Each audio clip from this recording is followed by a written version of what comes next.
You are listening to the Savage FINcast, episode 30, State Fair Zucchini. Chicago. A criminal mastermind called Overlord held our city in his terrifying grip. Ordinary cops were losing the battle against Overlord's super freaks and mutants. Then, a miracle happened. When I found him, he had no memory of his past. I helped him find an identity and a life. Now we have a fighting chance. Now we have the dragon.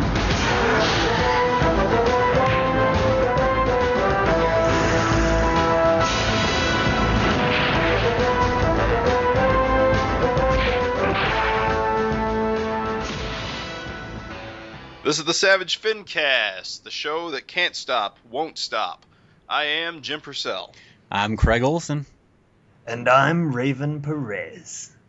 And we're back again for another episode. Got a lot of stuff to talk about this week, this month. We got a bunch of news items. We got trivia, of course.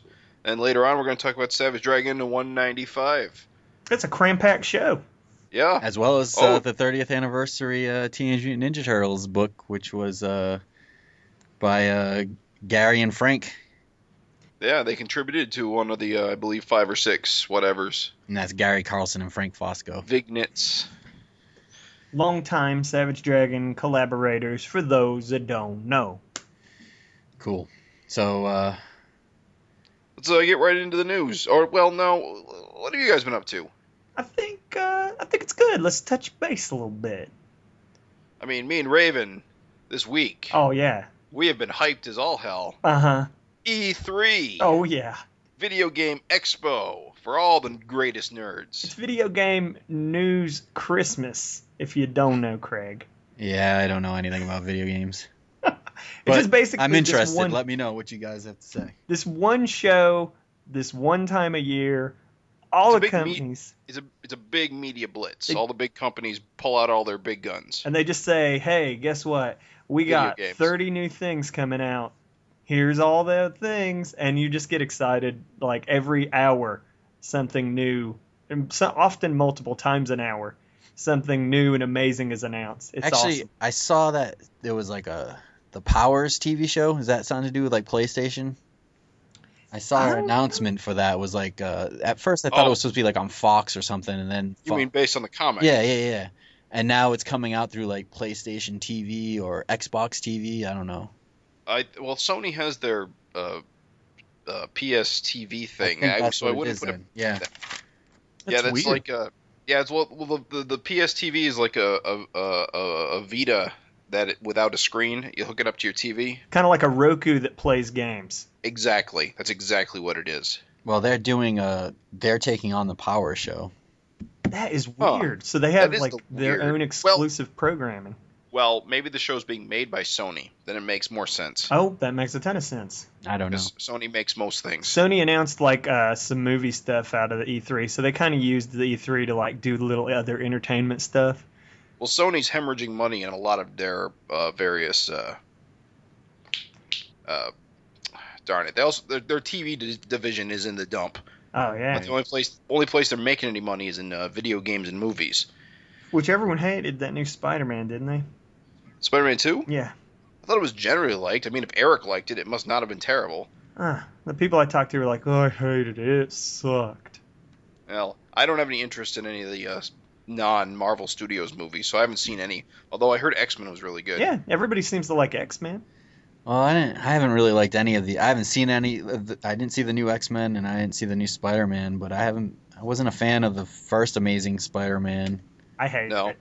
It kind of bored me. And then the X-Men, they were really, except for like First Class, those movies haven't really done anything for me. I have only seen X-Men, X2, and First Class, and those apparently were all the good ones. Yeah, 3 is horrible. That's the one you left out. It is the most god-awful thing I've ever seen. I heard the new one fix that problem. Yeah, so that's what I heard is that this new one was just back there with X1 and X2 in terms of quality. So. I saw the original Wolverine Origins, whatever, and that was completely horrible. But I didn't see the second one, the Wolverine. What's the vibe? People like I think that was middling. It was okay, but it was kind of dull in parts. Man, Did you guys It see wasn't as good as you'd Godzilla? hope. how do you make that dull though? That story, isn't it like Wolverine in Japan fighting the Hand or something? Wolverine in Japan. How do you fuck this up? Easy if you're Hollywood. And I wanted to see Godzilla, but I didn't get a chance. Oh, Godzilla was freaking awesome. It was great. Oh my god, it was everything you could want in a Godzilla movie. It was really good. Except for maybe Godzilla. Okay, my girlfriend, hardcore, did not want to go to this movie. Like, it was one of those, like, sighing and eye rolling, and, like, I really had to drag her there. When it was done, not only did she, like, turn and be like, that was great, but the audience was clapping. God damn it! Now I want to see it. Oh, it's good. And the worst part is we can't spoil the ending because Nope. we dicks. Yeah. Won't say nothing. But, This- hey, the weird... If you like Godzilla in any capacity, you'll love this movie. This is kind of Mhm. late, but the last movie I saw was the last Captain America, and I thought that was terrific. I thought it was the best superhero movie I've seen to date. A lot of people online, my friends online, were telling me that it was a really good movie, like better than like Avengers, and I went and saw it, and my opinion was it was one of the better ones, but it wasn't as good as Iron Man or Avengers. Yeah, I think it's the best of all the. I don't know, everything I've I- seen so far. I just thought it was incredible. I never got to see it, but everybody has had basically Craig's reaction that I've been hearing. It is good. Personally, and this is a really weird way to say it, it's a really good Metal Gear movie. Ooh. Yeah. If you like Metal Gear, you'll probably I just dig this like there were at least 4 different villains referenced and appeared. They might not appear in their like as their actual in their villain costume, but right. at least 4 different like Captain American villains appeared, which were that was really cool. It's just neat. Like the Avengers, I didn't like because it was like they're fighting this big alien army, which I wasn't even familiar with those aliens, and not even like a big Marvel type character. They were created as like a Skrull replacement in the Ultimates. Yeah. And because I believe Fox has all the Skrull rights with Fantastic Four, they use them in Avengers. That's exactly correct. They're ripped straight from the pages of the Ultimates. Yeah, so I don't know. I just like Captain America. It was more grounded. It was more like a Jason Bourne type, Bourne Identity type thing with it's definitely more of superpowers. But it's a super spy thriller. yeah, In Oh. almost every, and it really Captain America at his best is that. So Huh. I'm down with that. I'm real sad that I didn't get to see it in theaters. so I just want to add, since we're talking about things that we've been into lately, before we go on too long. I just got finished reading a book which I was super into. I read it in a week. Is Marvel Comics: The Untold Story by Sean Howe. Have you guys seen that or read that? I have. Do tell. Oh man, it's so good. It's like 400 pages, but I could not put the thing down. It goes through like the whole complete history of Marvel, but it's all done by like the guy interviewed everyone behind the scenes and did research on different interviews through the Comics Journal and stuff like that. And it's just amazing. I just learned so many things I had no idea about. Like there's a whole chapter, a whole like third of the book is about like the 1970s at Marvel, and it's just an insane time. It's like a lot of the professionals there were in their teens or in their 20s, and they were just doing whatever the hell they wanted. It was just like insane. It had like characters like Jim Starlin and Steve Englehart and stuff like that. Talks about how they used to just like drop acid and walk around New York City and think up like stories for Doctor Strange and stuff like that. And it's Steve Gerber's such a character with Howard the Duck, and like it was an age of writers being their own editors and stuff like that, and it was just insane. Like you just read these stories and you're like, my God, like it seemed like if you wanted to be in comics and you were like in your 20s, you just like apply to Marvel and became an intern, and then eventually they gave you your own magazine to write or something. I don't know. or you're Jim Shooter and you just Jim become Shooter a writer at 16. it was like 14 I think when he started at Oof. DC.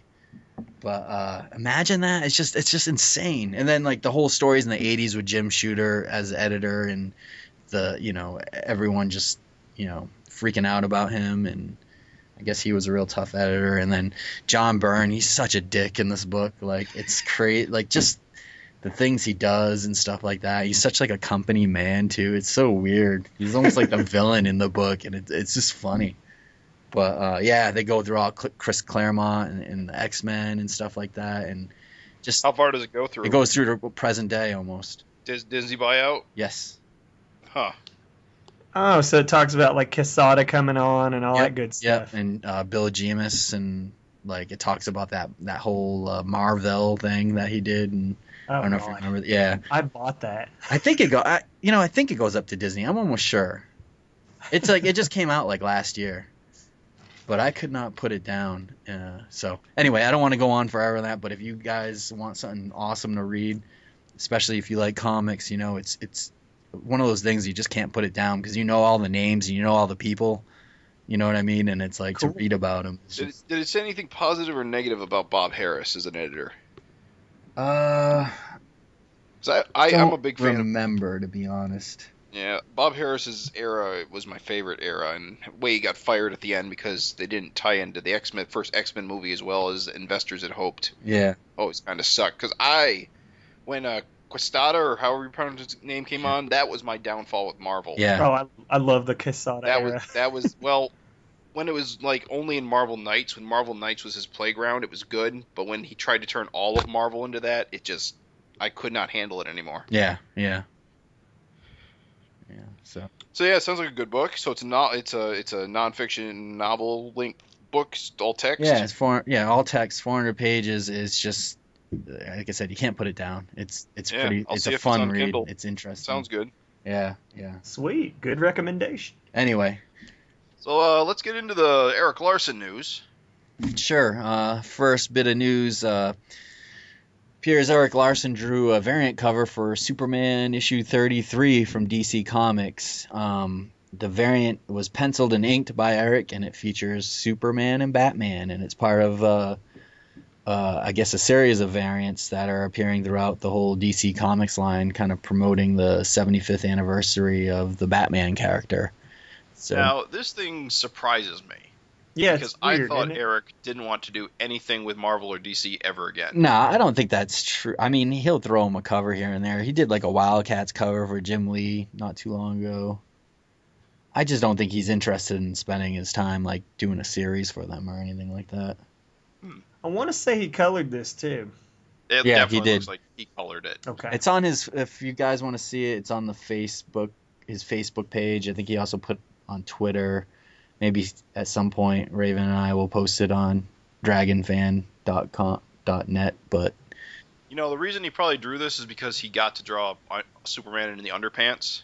Yeah, part of the thing he said was, for all the variant covers that the artists were given their choice of what version of the character they wanted to draw. And go ahead. And that is a hell of a Gil Kane Batman. Yeah, and if you look on Bleeding Cool. I don't know when this will post this, but at some point Bleeding Cool posted a story and they featured a bunch of the variant covers, and almost everybody that drew Superman drew him in the old costume, which is kind of telling. New 52 Superman costumes. Poop. You gotta have those underwear. I'm sorry. See, I don't think you need the underwear, but I think you need like some sort of red. I don't know. The belt sucks is all. You can do it better. I'm a bigger fan of the swim trunks myself. Yeah. Not the Speedo. Like the old school. Like how Darwin Cookie does it, where basically he's Did you call him? Did you call him Darwin Cookie? Darwin Cook. I always don't pronounce know. it wrong. I want to say it's Cook, but Cookie is good. Sorry, Jim. He's like, friggin' rockin', no good. Yeah, god damn it, I'll definitely agree that the classic costume is definitely better than the current costume. I just think that there are variations you can do that don't involve the swim trunk. I mean, involve the underwear. Yeah. Of course, Erik Larsen went on a bit of a, I won't call it a rant, but that it isn't really underpants. It's just different colored regular pants. Two-tone pants. I like that argument that you've never seen him put on the suit and then pull up underwear over it. Wait, so he said that it's just like two colors, like it's one piece? It's a one piece. Get out of here.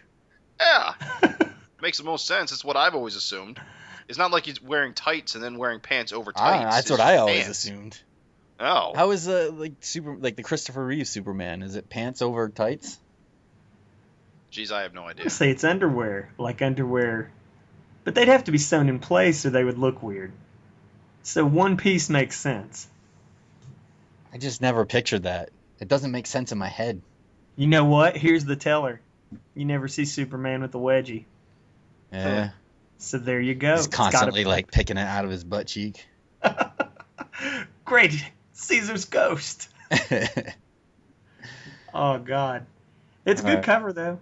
Well, let's go on now. So the other piece of news we have is that Erik is back at work on his mystery project. Anybody that's familiar, this is like way back in 2007. Erik put up a picture online. It was a double-page spread, and it had a Volkswagen bus in front of what looked like a haunted house. Rundown house. Yeah, it was dilapidated. Spooky. You know what? I mean, if it wasn't haunted, I mean, it definitely looked creepy. So he explained that it was a new creator-owned project. It's unrelated to Savage Dragon, and it's not related to Scooby-Doo, although, you know, who could blame you for thinking it was Mystery Machine in front of another, you know, creepy old man's haunted house. But he also, you know, what's got us talking about it is that he put that same double-page spread up on Facebook, and it was inked this time. And he said that he was working on a character he created nearly 30 years ago that has never seen the light of day. Finally, some closure. So it's super exciting stuff. He also said that he's going to be doing the pages blown up. So they're twice up. It's larger than the sizes of even the recent pages of Savage Dragon. So it's awesome stuff. If you remember that most recent episode of Savage Dragon where he was doing the twice up art, I mean, that always makes for killer visuals. So. Yeah, I have no idea what this could be, and I've been waiting since 2007, so I don't know. 7 years. That's what Yeah. So that means like Ant is probably going to come out in about 5 more years? Because didn't he announce that about 3 years ago? Sounds about right. Yeah, it's got to be tough when you have Savage Dragon as a revolving commitment. But it's just like, just don't announce it until you're going to like put it out there. Yeah, people get excited about things. I don't know. I think it's better to be teased than to not be teased at all. I don't know. What do you really think it's better to like be teased 7 years though? I think that makes it more interesting. Holy crap! It's been 7 years. Yeah. Yeah. Think about it. Someone could go through their teens. I'm no Someone longer got into comics and out of comics in the time that Yeah. So yeah, but it's neat. It's cool to hear that it's starting to resurface. I guess, like I said, he inked it, so he's definitely working on it. Yeah. Surprised you didn't redraw it. 7 years ago. It's so much time. Think about that. Picking up the reins from something you started 7 years ago. Yeesh. Well, I penciled this 7 years ago. Time to ink it. Time to lightbox it and redraw it. Anyway.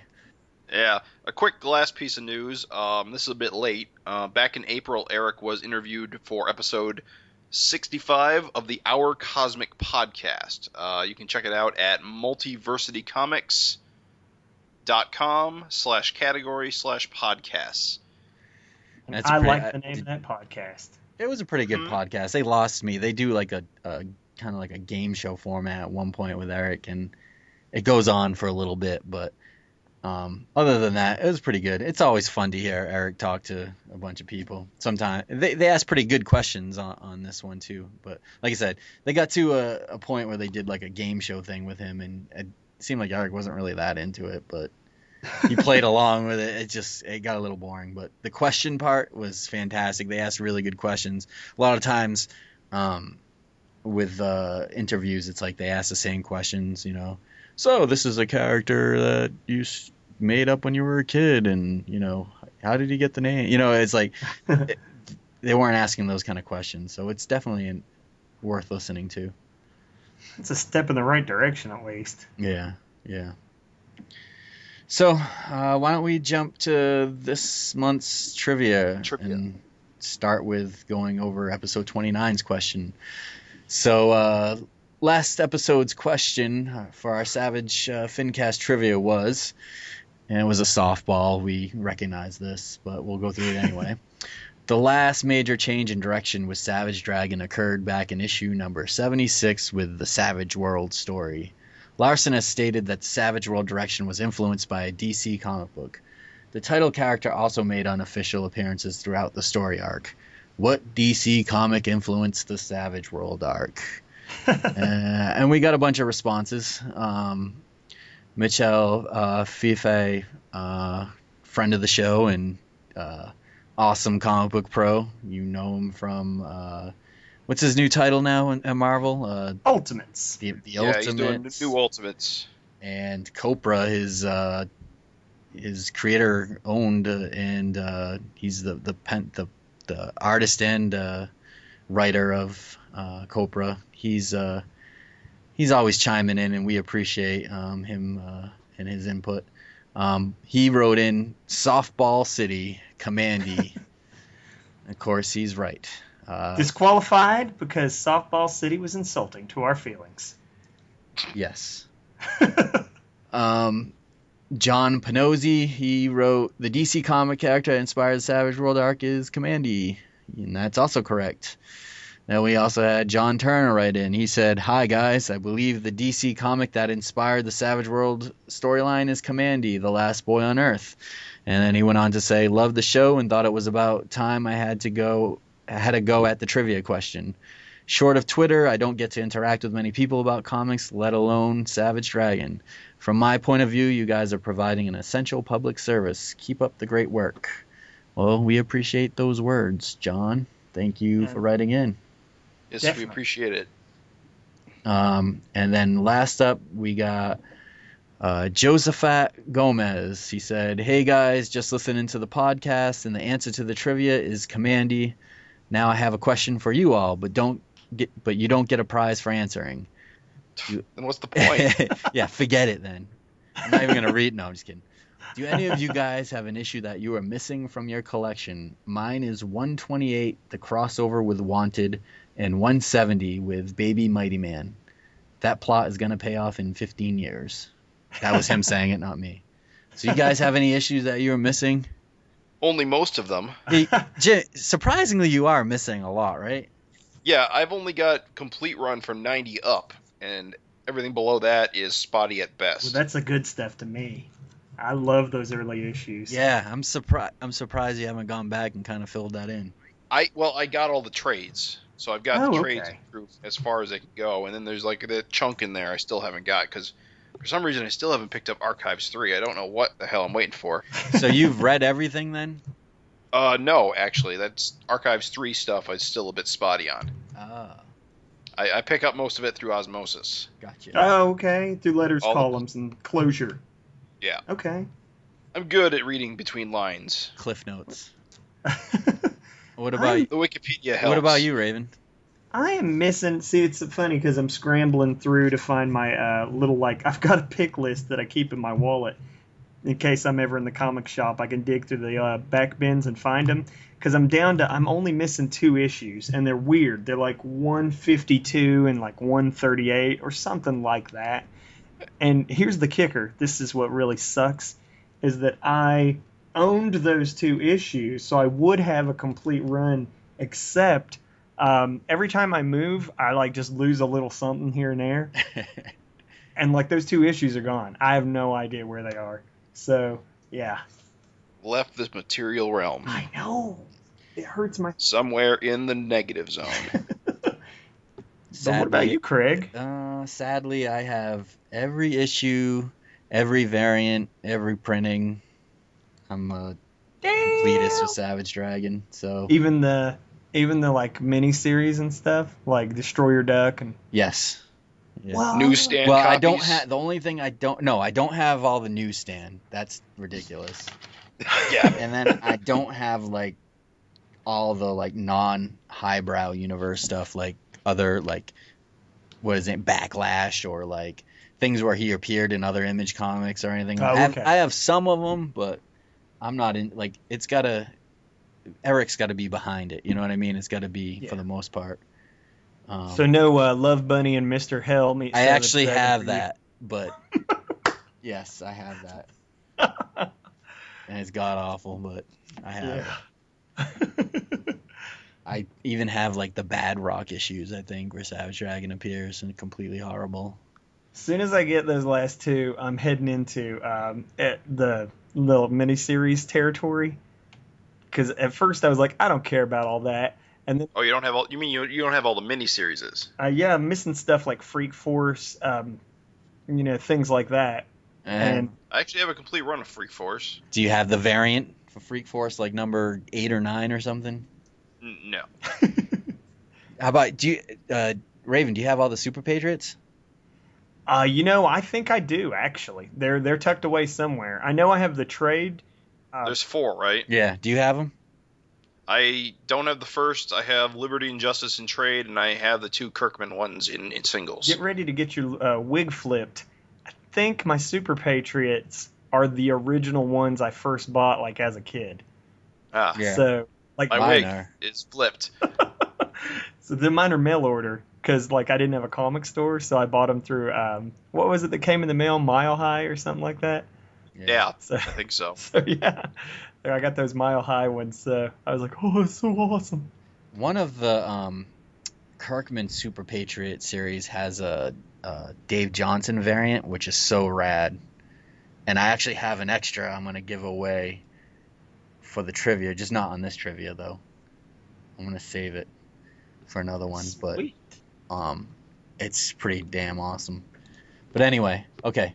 So, thanks. Speaking of prizes. Yeah. So, I put everyone's name in a hat, and I didn't really put it in a hat. I put it in my hands. I ripped up little pieces of paper, put it in my hands, shook it around, shuffled them, and I pulled up John Turner's name. And I know that sounds like crap because he's the one guy that gave us all this praise, but I really did pull his name out. So That's how it goes. Yeah. Grease the wheels. So John Turner gets the McFarlane variant to Savage Dragon 193, as long as Raven still wants to give that up. And as a plot twist, Dun, dun, dun. get ready to have your wig flipped, part 2, the sequel. I'm throwing in volume 1 of Battling Boy. No extra Nice. charge. Get out of here. Oh, I thought you were going to say Raven's Dojo for a big plug. Oh, well, I don't like to. Battling Boy is awesome. Paul Pope. Yeah. Yes, Paul Pope's Battling Boy. So Well, there you enjoy go. That. Little There you surprise. go. Little surprise. So there you go, guys. You never know what's going to happen when you play. So every time you answer a trivia question, just praise us a little bit. And you'll probably be the winner. We know that you are an owner of hats. I've seen them on your head, so the fact that you tore up paper and put it in your hands. It was today while I was at work. Right. And I wasn't wearing a hat. Okay. Anyway. But yes, I will send it out. So, what new question can our listeners look forward to? This episode's question. With the exception of Rita Metermaid and Alex Wilde, name another female character that Dragon dated who eventually ended up in a relationship with a different superhero. No Think Rita, about that. No Alex. Think about that. That's Send cool. Send your responses to savagefincast@gmail.com, and we'll sing your praises on the next episode of the FINcast. One winner will be chosen of all the correct entries, and we'll win there. What? And I was going to say, don't be afraid to ask us questions. Sure. Yeah. Like Josephat did. That's fun. Yeah, it is. More of that. One winner will be chosen of all the correct entries, and will get their choice of either the digest-sized version of Savage Dragon 190, the Larsen variant cover to Jersey Gods number 5, or the rare second printing cover of Savage Dragon 149, featuring the retro trade dress. Nice. So, your Nice. pick if you win. Spolt for choice. So, shall we get on to the whole meat of this episode here? Oh, yeah. As long as we don't get onto the meat hole of this episode. Jeez. So, yeah. Let's talk about Savage Dragon 195. It's a good episode. Well, yeah. Good issue. Yeah, this is a great cover. Oh yeah, it's got Maxine on it, so of course it's awesome. It's The another. action is really awesome. It's like another. It really reminds me of another like kind of Fantastic Four Kirby cover with the city skyline and stuff. It's definitely a lot of adventure and intrigue. I love the look of Malcolm and Maxine's expression on this cover. Yeah, it's great. And I like the new logo, damn it. You do? I do. I'm digging it. On this cover, it works. I like It's great. it. Have we ever seen this spiky red dude before? No. I don't want to say. Yeah. He's all new, all I different. believe he's all new. So this issue, number one thing, is that we've been screaming for this since the reboot. Really, not reboot, but since the bold new direction. It's Dark Time, baby. Dark Time. Yes. It's dark. We don't. I'm legitimately surprised to see her. Like I said last time, I suspected we wouldn't see her till after 200. So Well, I love I love how you flip open the book and she's staring right at you. And at this point, we're kind of used to flashbacks, but you don't know if it's a flashback or if it's present day. Because basically she's looking at you saying, "What do you want?" And you're like, "All right, well, which version of Dart is this?" Right, exactly. Of course, it also kind of sort of looks like Angel, so... Yes, I was thrown off by who I was seeing. Really? Yeah. Just a little bit. I mean, I suspected it was a flashback, so my brain started going all over the place. So... Yeah, I was know, like, getting- who is this? What? So I didn't realize that Allison was such a miserable person, like, all the time. I think she was always a bit of a bee with an itch. Yeah, I think when we seen her, like, so when we saw her when she was kind of more of a younger kid babysitting Angel in, like, the Image universe, like, earlier issues of Savage Dragon, they didn't clue her in her character as much. She just kind of was, like, the background babysitter, and then as she transformed to Dart, you seen, like, her backstory, and she was kind of always a bitch. Yeah. That's true, yeah. I mean, that whole extended flashback with Sergeant Marvel, I can't remember when that happened. That wasn't in 115, was it? No, that's when he died. I think it was 149. 149 is when we got the extended background. And it shows that, you know, she trained under him. Sergeant Marvel was her grandfather, and she figured out who he was, and then she basically had him train her, and she ended up killing him. During the big fight during 115, I believe. Yeah, the Sergeant flashback Marvel. shows that she ended up shooting him, which wasn't revealed at 115. It was revealed in the flashback at 149. Right. Well, this is kind of an interesting scene because this is another Malcolm flashback, of course, and this flashback is introducing us to Angel, Which I love. who's being babysat I love by Allison. little Angel. Yeah. And all this stuff ties into the events of Savage Dragon 101. It does, because this dates itself to have taken place after Dragon comes and then leaves in 190. No, issue 100. Was it 100? Issue 100. Yeah, but before Universo arrives in 100, he returns back to the original Image dimension, talks to Malcolm, tells him that his mother is not his real mother. Rapture is just a replacement, which Covenant of the Sword, run by Damian Darklord, has been kind of pulling in all sorts of superhero, like, pregnant women and trying to raise a bunch of, like, superhero kids as part of his army. So, and what happens is, like, every time, like, they fight or whatever and someone gets killed, they replace them with, like, someone from a different dimension. Like, you've seen it happen with Stevenson. You see it happen with, you know, Rapture. It happened with Smasher. Yep. So Dragon tells Malcolm about that, and I remember in that issue, like, Dragon eventually tells what's her name? I'm having a brain fart. His partner in the police force. Alex. Oh, Alex. Yeah, he tells Alex, "Look, I told Malcolm that, you know, Rapture's not his real mother," and she was like, "Why the hell would you do that? You know, there was no reason to do that. You know, like, why would you tell a kid something like that. And he's just like, his answer was like, I don't know. So this kind of falls into that. Like you saw the last issue 194 where he had the flashback and he actually caught Dark Lord and Rapture talking about how she's not, the original Rapture, and what if he finds out or whatever like that. So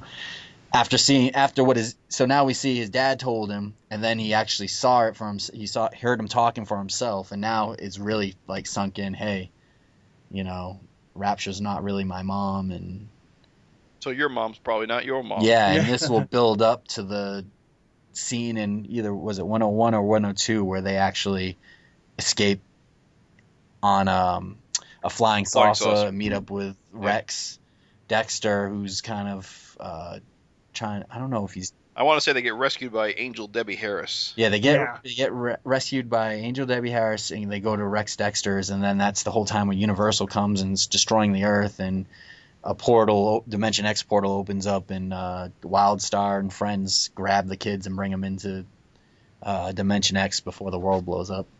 Which is the only reason Malcolm's not dead. So. And if anyone new to Savage Dragons listening to this right now, their head just exploded. Yeah. Sorry. I guess the super short version. Well, not as explodey as this panel on this page. Sexy beast. No. Why is Allison reading a Freak Force comic? Oh, I love it. Isn't that weird? I don't know. I always find it weird when the comic you're reading references comics you're reading. Now, there are Savage Dragon comics in the comic, aren't there? Yes. There are. Because he read comics to get caught up on his life, didn't he? Yeah. He did. So, it's not totally bananas. But also, yeah, Sexy Beast. What the hell is up with this guy? And why does he want Angel Murphy specifically? I think he's just a villain. I mean, they're saying, Smasher is kind of out on a mission, so he's probably just a villain that's trying to steal her for ransom or something like that. That could be it. He's got like this little Pokemon guy on his head. If you look at it, he's got a little yellow face and hands and feet kind of sticking out of the head. Oh, he does have feet. Oh, you're right. It's so Eric's got this big feet. Yeah. Okay. I don't know. Maybe it's not. It just looks like it to me. No, that makes perfect I see sense. it too. I didn't see it till just then. I wonder if he's a rejected design for what's his name? Last issue. Oh, Tantrum, was that his name? Tantrum, yeah. No, not well. Maybe Tantrum also. Now that I think about it, the last couple of villains we've seen all have kind of weird head things. Weird head things and other creature things. Body morphism, like bodies merged with bodies. Yeah. It'd be awesome kind of a weird trend. If that little head ripped off and just came alive. Yeah. I know that's dorky, but who cares? We were just talking about robots and Donatello, so it's all good. No, wait, no, we weren't. Editing. I'm so sorry. That will be wrong when we edit it. My bad. God, I'm an asshole. I'm sorry, Jim. It's okay. Now you have to remember to edit that out. I know it's a bitch to edit these things. I'm sorry. It's fine. Believe me. I got to listen to the whole thing anyway. I'll shut up about Donatello. So, what I was surprised about is that Allison in the Image universe appears to be going down the same dark path as Allison in the Savage World universe. Yeah, well, I think we just didn't see it in the Image universe because the flashbacks from 149 are when she's younger, So right, it happened in the Image universe too, but it just wasn't a story that was focused on. Well, it didn't go anywhere because Universal ate the world. Yes. Right. It's just surprising. I kind of thought maybe something in the Savage World kind of tipped her over the edge because Savage World. But I guess maybe she was always going down this path. Yeah, I think maybe not. Maybe she was still just training, and she's a good guy, and she had the I don't know. sword. She's kind of an asshole. Isn't that the God Sword, you'd imagine? Yes. Right, that is the God Sword. So she shouldn't have that, right? Well, she was. If you read issue 149 in the flashback, she's training with the God Sword. Okay. And then eventually, I think she uses the God Sword or something, and she murders her parents. Okay. Yeah. And then eventually she shoots Captain Marvel or Sergeant Marvel, I'm sorry, and takes the God Sword. So. But anyway, this whole flashback, of course, is leading us to Dart confronting Malcolm in the present. Yeah, I guess it kind of sets up that Malcolm knows Dart. He's familiar, even though it's not the same version. You know, this one in this flashbacks from the Image universe, and the one in the main story where he's an adult is from the Savage World universe. But he knows her. He's familiar with her, and I think that's what Eric's trying to convey here. Yeah, definitely. I mean, for anybody that, you know, again, is new, all you really have to know is that there's a connection between these two. They know each other. Yep. And it's an awesome double-page spread. Yeah, and I don't recognize any of the villains in the spread, but they're cool looking. Yeah, I think they're all just new VC goons. I love the dude with the evil eye. Yeah, I like the guy with like the weird, like, I don't know, wrinkly, messed Chin. up acid face. No. Oh, yeah. The guy with, whose like, head is, like, really huge in the lower left corner. Yeah. Oh, I got the Baron Strucker Yeah, eyes. yeah. I love when Eric draws like faces where like the nose bridge just kind of goes straight into like the forehead type thing. It's a pretty cool design. It's a great page, though. Yeah.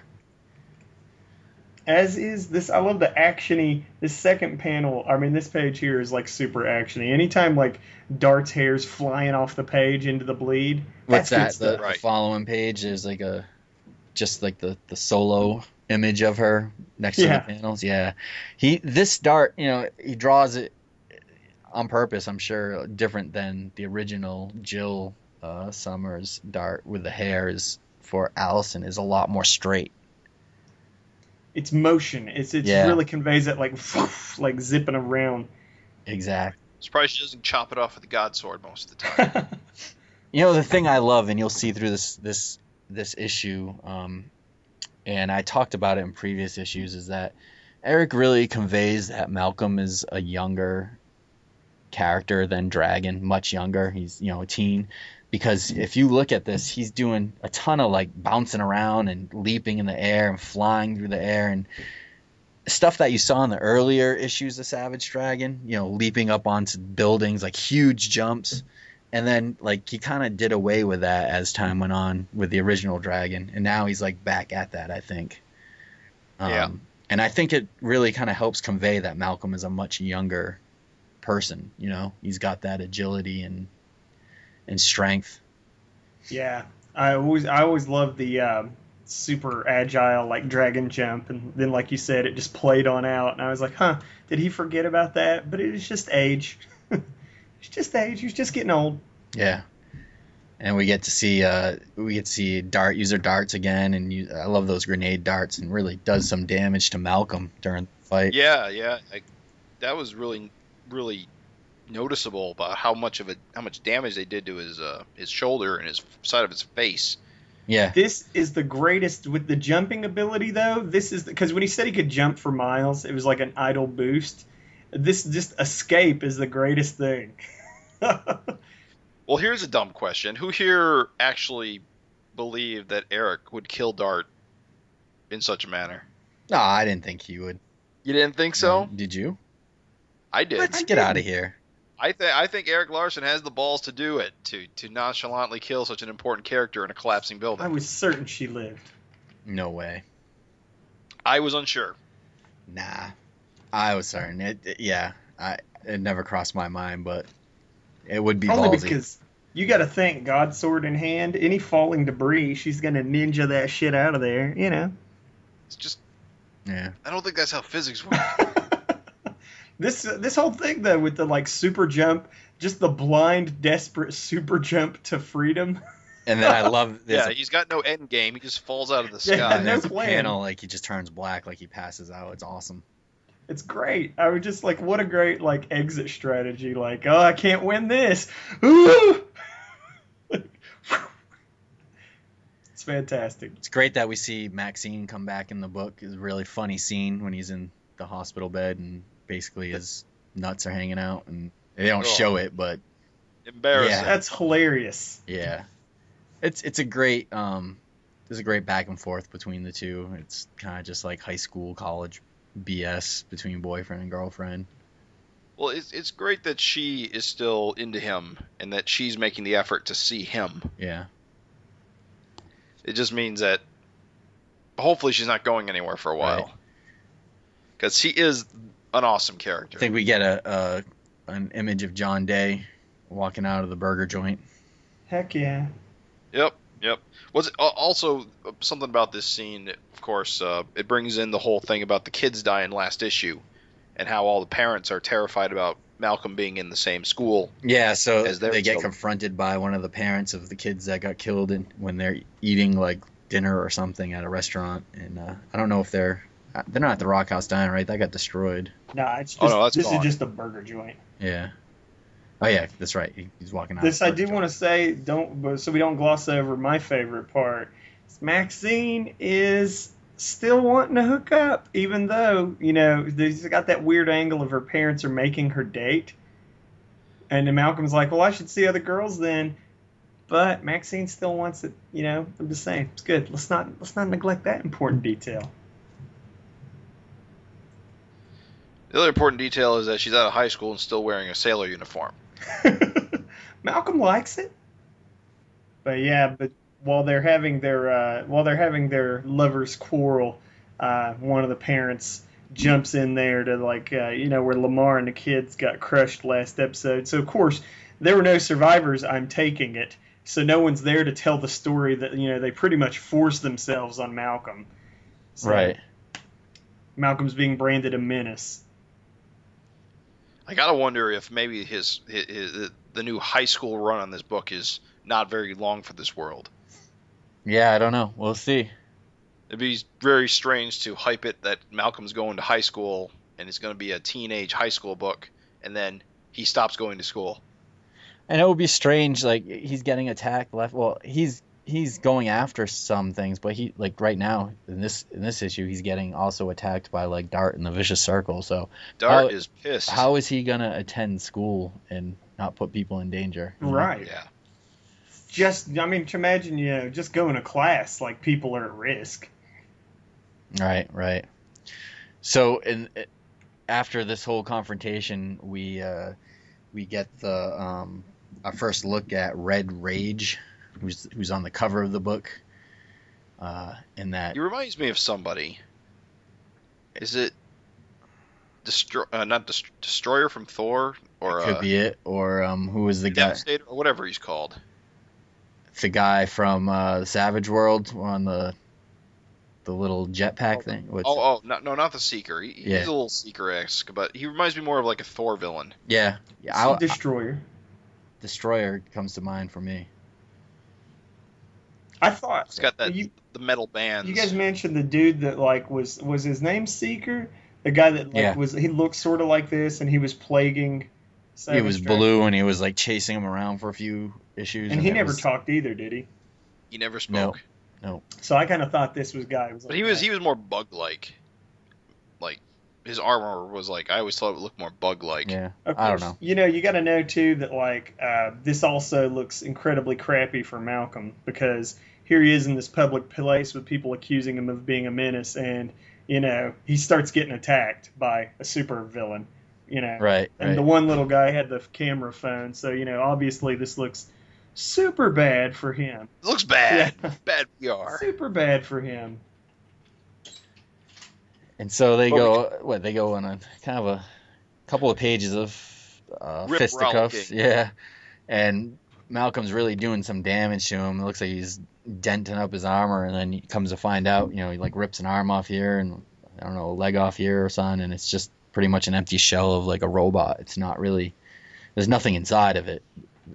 It's either just a robot or I don't know, or some kind of remotely controlled suit, but it's basically, I think, a bomb. I don't. It's either he hit it so hard that he blew it up, or it was designed by the Vicious Circle to blow up as a kamikaze type bomb or something. Yeah, I kind of got that impression. Yeah. Although it had a name, it was apparently called Red Rage. Yeah. So I want to think it was a guy that got blown up, or a robot guy, but still yet a guy that got blown up. Well, it's gotta suck for Maxine. Just watching him explode. Yeah. Right. I mean, she's not used to that yet, I'm sure. So is it has every character Malcolm faced so far died, villain? Yes. On the cover, Every single one except for Thunderhead. Plus, think about all the guys previously he killed, Who was that Patriot type character? War and Terror. Oh yeah. Yeah, I mean he killed Damien Darklord as a kid. He's killed a lot of people. That was more of a misunderstanding. Well, he still killed him. Oh no, he didn't actually kill him. He injured him, and then he put him into a coma. Oh, all right. And then Universo ate the world. Oh, all right, yeah. But and he killed So a his couple hands are other clean. villains too. But he's got a knack for putting people out. Malcolm's a stone killer. Well, you spend enough time in Dimension X, you stop asking questions. And so at the end of this story, we see Dart is obviously alive. She's alive. The other theory I had was that she was going to be scarred, but apparently she still has both eyes and both arms. Yeah. Well. Yep. Well, they only show one arm, right? Well, good point. I'm pretty sure she's intact. Yeah, she looks intact. She ninja sorted her way out of there.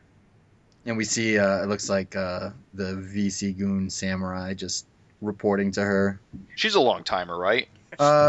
She's been in the backgrounds for a while, right? Since at least probably issue 140 or something like that. She's relatively new in terms of Vicious Circle. Like she's not one of the pre-75 Vicious Circle goons. Oh, okay. But she's been around for a while now.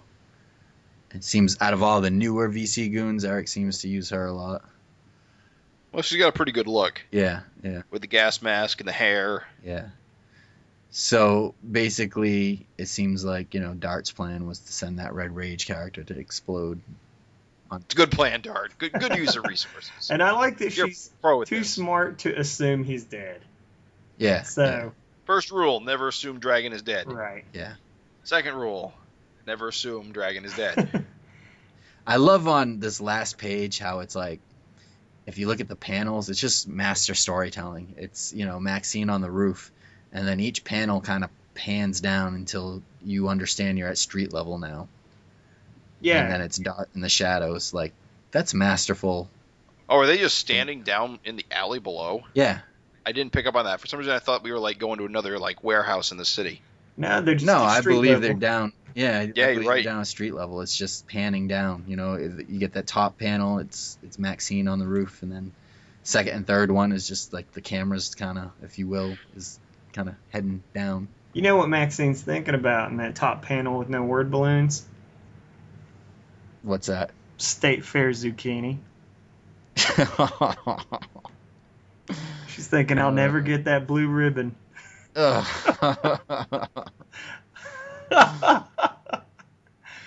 No response from Jim. He did not care for that Jim's joke. too classy. Ugh. He's too classy. He didn't want to ruin Zucchini for himself. Yeah, that's it. It was a good That's episode. I loved it. It had everything that you need. It had Dart in a big way. When Dart came in, I was hoping it was going to be, whiz-bang action, and it was. Yeah. I don't think this last issue, 194, was amazing. Yeah. Thought it was a lot better than 193, which we didn't have good opinions of. I thought it was a good comic, not the best, but I liked it. It has everything I like in Savage Dragon. You're talking about 193? This No, issue. this one. Yeah. I thought this was a great issue. I Yeah. thought this had, I mean, I don't know if I liked it better than last issue, but I definitely like it in general as Yeah. one of the better issues. Yeah, I think last issue might have just been all the extras really pushed it over the top. Yeah. I think this one... I think just coming off of 93 helped push that one over the top. Yeah, it did too. Lower that bar, then raise it on up. Yeah, this was compared to the last issue. I didn't love it as much, but it was still, like I said, when Dart appeared, I wanted something big to happen. And Malcolm's not dead, but I mean he's probably pretty jacked up, and you can assume he's going to fall into vicious circle control. So Right. it's good. It's interesting stuff. And I'm a big... Go ahead, sorry. I didn't mean to cut you no. off. I was just going to say, I think, isn't this also going to be pushing towards the end of the graphic novel? Should be 6 issues. This is only 3. Oh, this is only 3. My bad. I was going to say it'd be a good building towards a good cliffhangery type thing there. My bad. Forget it. You were saying... I'm a big fan of the reoccurring kind of villains, and so it was good to see Dart. I'm not a fan of one and done kind of villains that just come and go. Maybe for minor villains, So I really enjoy seeing kind of Dark show up, and I hope that some more of these villains kind of like Malcolm finds a staple of kind of reoccurring baddies and gets his own kind of like arch nemesis, you know? I would like to see more recurring villains. I do like that you can see a villain get killed at any time. Yeah. But I would like to see more recurring villains. So this issue had another was it the second Funnies backup Yep. by put together by or edited by Adam Pruitt. This one is okay. Night Watchman, for me, it's tough. Like Night Watchman, that serial, like it feels like something I have to follow daily. Like these are like the Sunday strips to like a daily strip, and I know Chris Ecker posts it on his like Twitter daily, or at least every other day or something like that, or twice a week. But it's hard for me to go month to month and just read 5 panels. I will say that I didn't really feel like a connection to the previous thing, or if there was one. I almost want to say it almost felt like these are like 2 separate stories. This is like it's just showing us a piece, a glimpse. Yeah. Of like you described, this is like a weekly strip, and we're seeing the Sunday strips. Right. So they won't really connect to each other so much as just kind of set something up, and you just kind of fill in the blanks yourself. Yeah, I think that maybe we'll see next month. Like I said, I know he posts it on Twitter. I think they should put like a link to the Twitter like page or something so people can follow it like on a weekly basis as well. Yeah. I mean, anyway. I get your point about these being like daily or weekly strips, and we're getting them like a month and a half intervals. Yeah. Which kind of throws off like any sort of continuity. Right. But I think they're cool just in general. I mean, I'm pretty sure the Misery Loves Sherman strip is a reprint. Well, I only feel like that with Night Watchman because it's like a serial, like connected stories. The other ones are just kind of like jokes, and it's like you don't need any kind of connecting storyline, you know. And you're right. Yeah, that makes sense. I mean, like, Night Watchman is like the Prince Valiant of the comics. And the others are like peanuts. Yeah, there you go. There's no continuity. And I really, I hate to say this, I didn't really get the Daredevil one that much. Really? I thought it was hilarious. I don't get it. It's the God Boomerang. You throw it and it never comes back. It's a bit like just a joke on God weaponry in general. But what the God Sword? I don't know. It's a dart it's a boomerang you throw and it just keeps going. Don't you see? I don't know. I guess I'm just adult.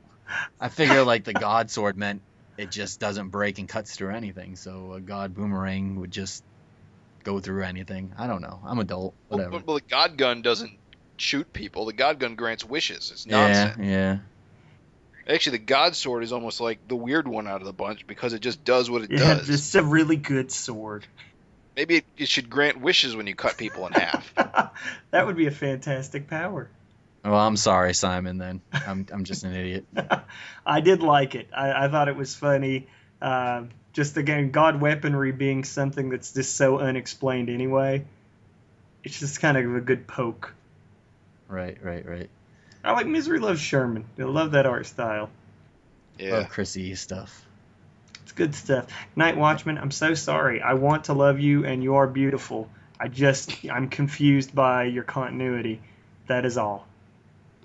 And this pinup, holy guacamole. Yeah, who's it by?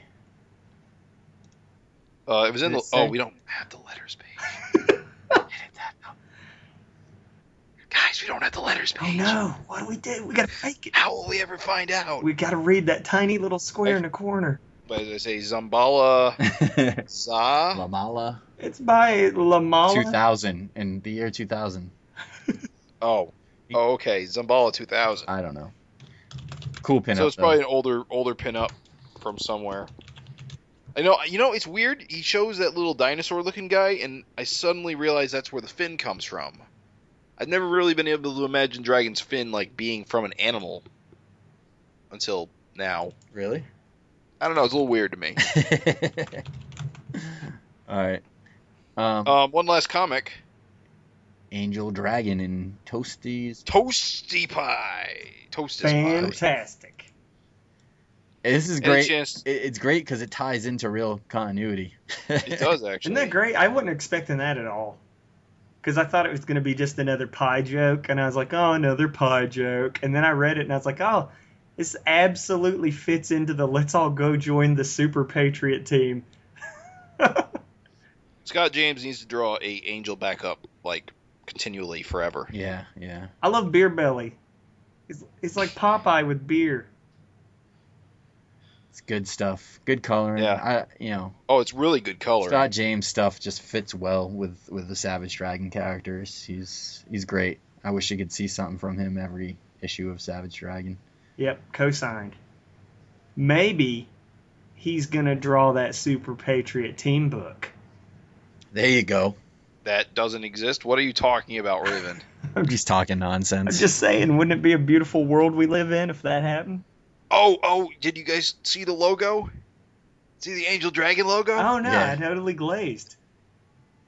That's the logo I wanted to see on the comic. Nice. When Angel took over the book and became the star. And not Malcolm. It could still happen, Jim. So, just real quick, we're going to talk a little bit about the Teenage Mutant Ninja Turtles. Specifically, we're going to talk about IDW, of course, has the Turtles rights right now because Viacom bought the Turtles, blah, blah, blah, end of independent comics as we know it.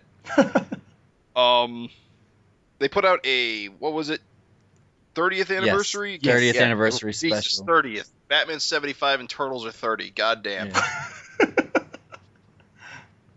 At any rate,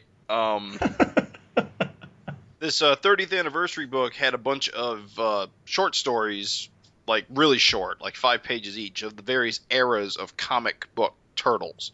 Like it starts out with the original Mirage done by Kevin Eastman, then it does a bit about Archie from whoever did that, of which I only have one really strong memory about. There was this book called Mutant Ninja Turtles Meet the Conservation Corps, and it was like this like super environmentalist Captain Planet bullshit. Well, that's going to stay with you. Yeah. It was actually really good. Did you learn to And recycle? the worst part was, it's one of those books. It was a one shot. It was like they created this team, they did this crossover thing, did this whole environmentalism is good thing, and then there was like this open ending that there never was a sequel to. Damn it. And that frustrated me for most of my life. Apparently. And I never saw what happened Apparently, next. you're still talking about it. I can hear the frustration is what's awesome. Damn it. Closure. Yeah.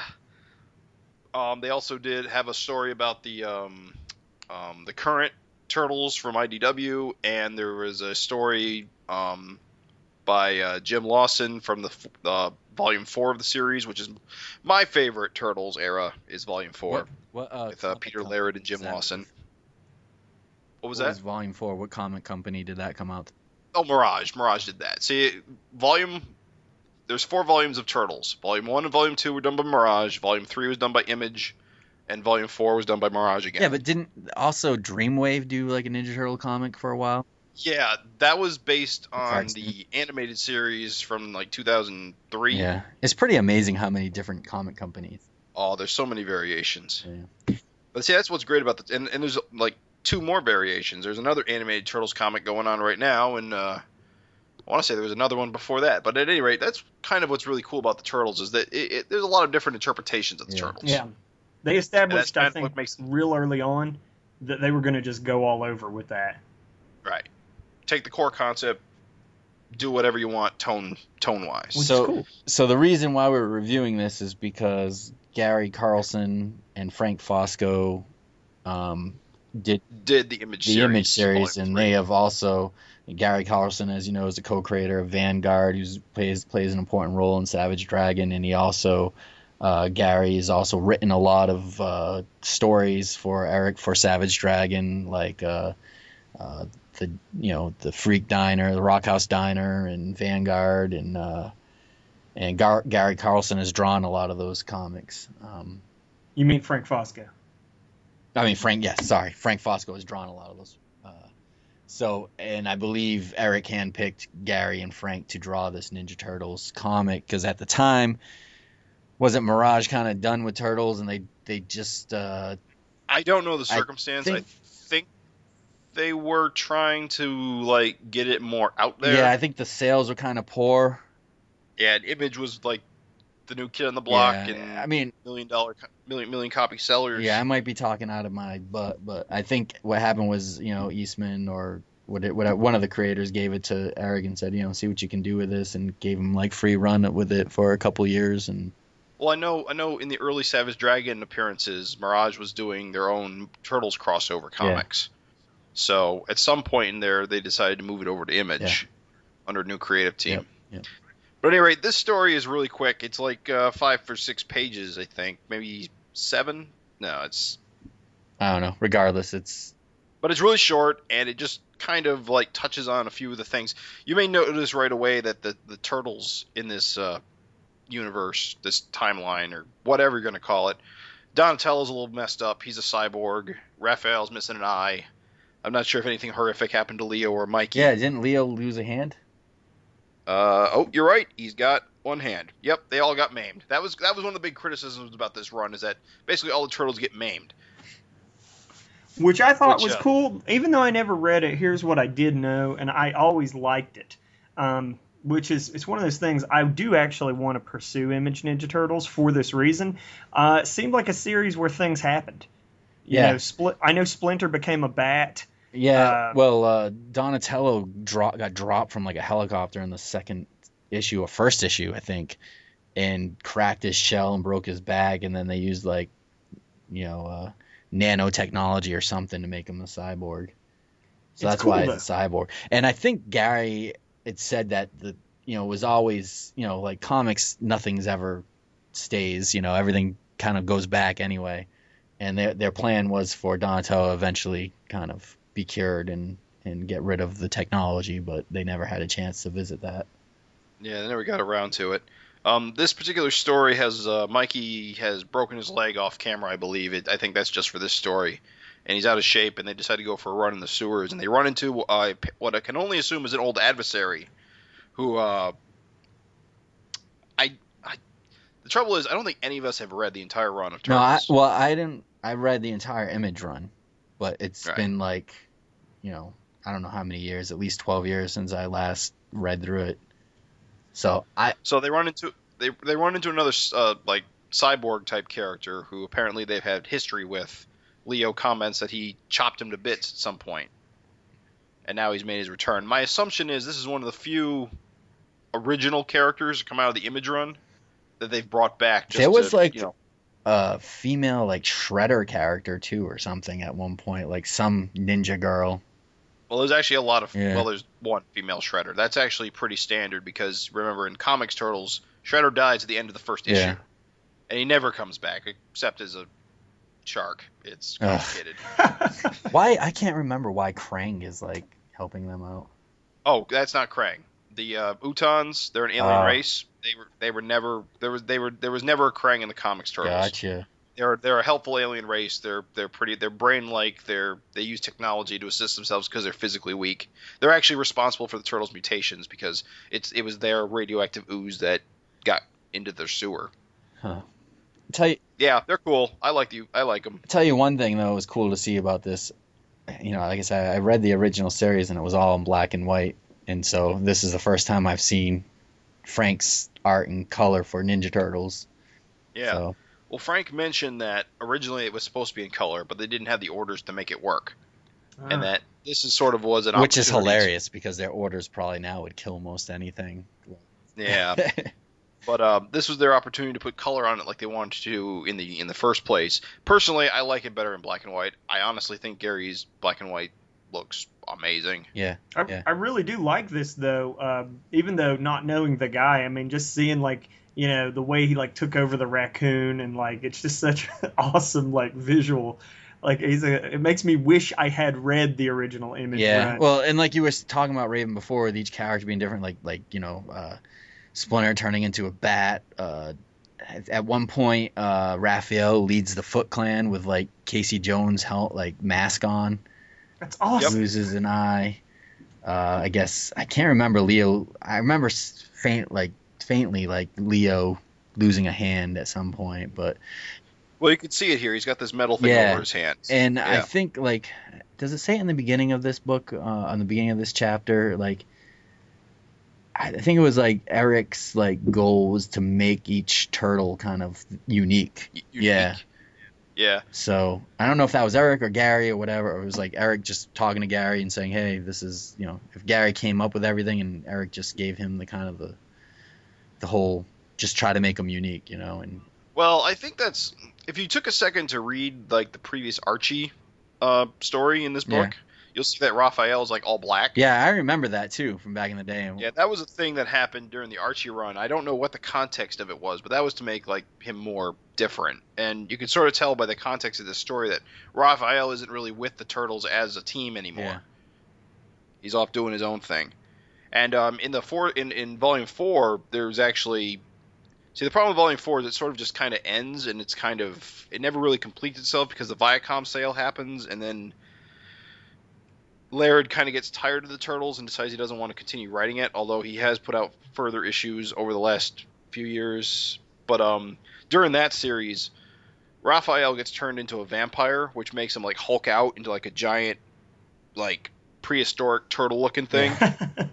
And Donatello gets shrunken down to 2 inches tall. And so he operates a robot turtle body. Oh, that's awesome. Yeah. And Mikey goes out into outer space to not so much explore, but to visit, and he just sort of becomes... Basically, spoiler alert, Splinter dies of old age in Volume 4. He passes away. And the Turtles kind of split up and go their own ways, and different things happen to him. See, that's what's so awesome about comics, like... they're just absurd things when you really think about it. But that's what I love best about comics, how absurd they can be and how different. Like the people bitching and moaning about the Image oh, Donatello's a robot and, Raphael's got one eye and, Leo's got his hand cut off or whatever. I mean, it's just fun. It's like, why are you bitching? Do you just want nothing to happen to these guys? We know it's comics and eventually, yes, they'll go back, to that way. But just have fun with it. Like, you know what I mean? It's just silly. It's like, it's awesome having, all right, shrink them down to 2 inches and have them control a robot. Like, that's cool. Like, you can't do that everywhere. You know what I mean? It's just silly nonsense. It's comics. If that happened in another medium, people would be like up in arms. Yeah. But anyway. Well, I wanted to just say real quick that, I like that Frank and Gary have basically not ignored what happened. They basically are telling a story with the characters they created in the time frame that they created it. They acknowledge all of what went on. Right. The following story is the Volume 4 story. Jim Lawson does it. I love Jim Lawson's art as a Turtles artist. I think he's got this boxy style that I just love. It's completely different than Frank's, but I just dig it.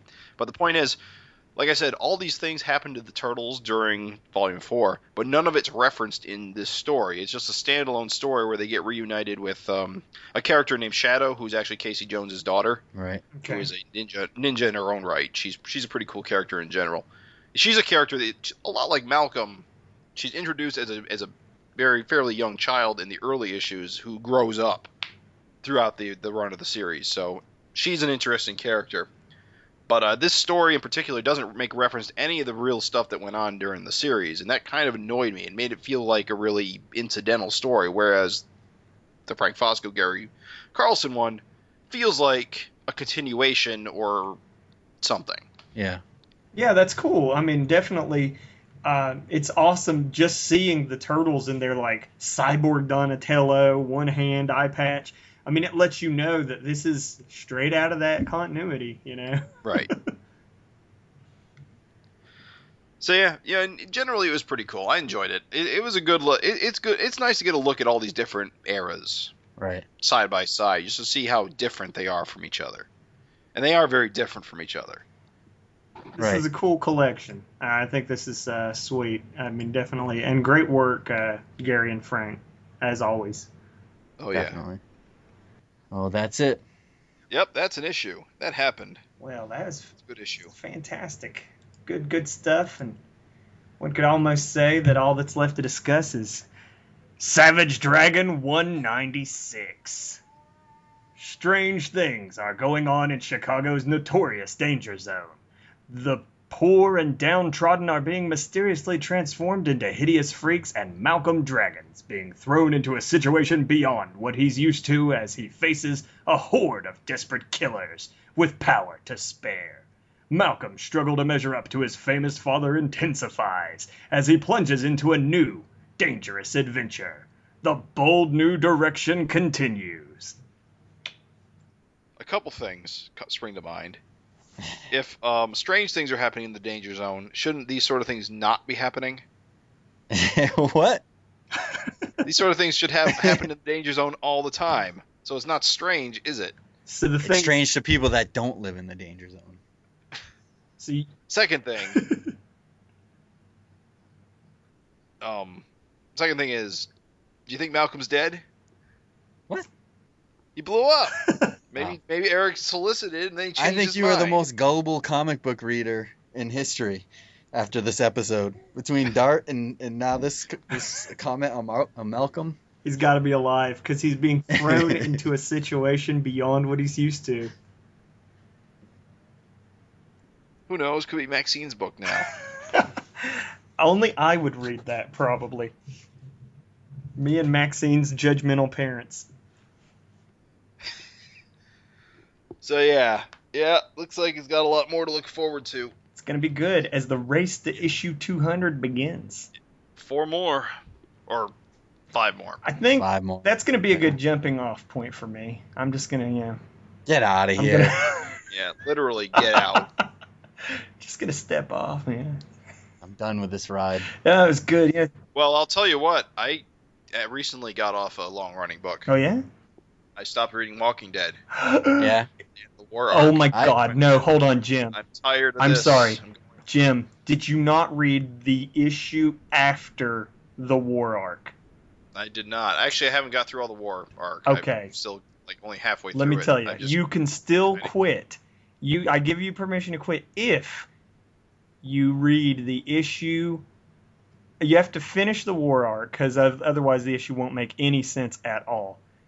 Okay. Then read the one issue after the war arc, and if you're still not interested, then quit. Because Okay. all I can will say, do that. here's what's up. When I finished the war arc, I was like, oh, God, that's disappointing. And I was really bummed out. I should have known better. Kirkman knows how to deliver. The next issue flipped my wig off this planet. And with that, thank you for listening to the Walking Dead cast. I just Which kidding. there are probably more than one of. I'm sorry.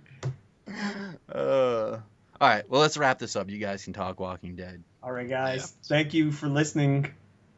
Thank you, and we'll see you again in a month. See you later. Well, a month. Someone's optimistic. Take that as a challenge, Larson. The Savage FinCast is hosted by the Gutter Trash Podcast Network, which can be found at guttertrash.net. The Savage FinCast is proud to be members of the Comic Addiction family of podcasts and the Comics Podcast Network, which can be found at comicaddiction.net and comicspodcast.com.